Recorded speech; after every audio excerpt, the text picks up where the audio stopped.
With Trump at the top of the ticket, Republicans had a great election night in Kentucky. Mitch McConnell handily won re-election, and so did Congressman Andy Barr.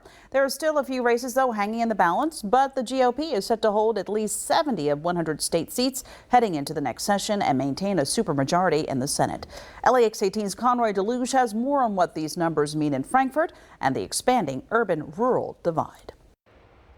One day after Kentucky polls closed, the presidential race still hangs in the balance. But for the Republican Party in Kentucky, it was a heck of a night. LAX 18 political analyst Bob Babbage says the victories mean that Republican-led legislative bodies in Frankfort will continue to be able to override potential vetoes from Democratic Governor Andy Beshear to continue to be able to push policies they want during the next two legislative sessions, which will include upcoming budget plans and, once census results are in, redistricting. You're going to see the rural population probably down and the urban population up.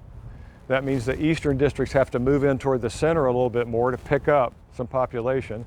Same from the west. Rural population in Kentucky may be down, but the counties outside of Louisville and Lexington are trending even more red. When we spoke with NBC's Chuck Todd last month, he said unlike other red-leaning states such as Kansas, even South Carolina, Kentucky does not have big suburban bases to supplement the urban, mostly blue counties of Fayette and Jefferson. And Frankfort is 47 miles from Louisville. If you were traveling into Chicago or New York, that would all be built-up skyscraper suburbs. So Kentucky has not yet reached that level of population density, and rural equals red is a saying in poli-sci. I mean, that's something we see the effects of in Kentucky. Babbage says it was not long ago that Democrats held supermajorities and statewide offices in Kentucky, but Republicans, led by Senator Mitch McConnell, figured out a way to break through over time.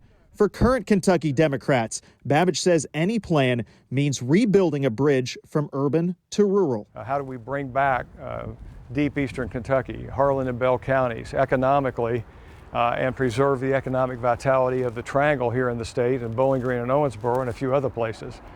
Those are hard calculations for lawmakers and decision makers to come up with. In Lexington, Conroy DeLuge, LEX 18 News.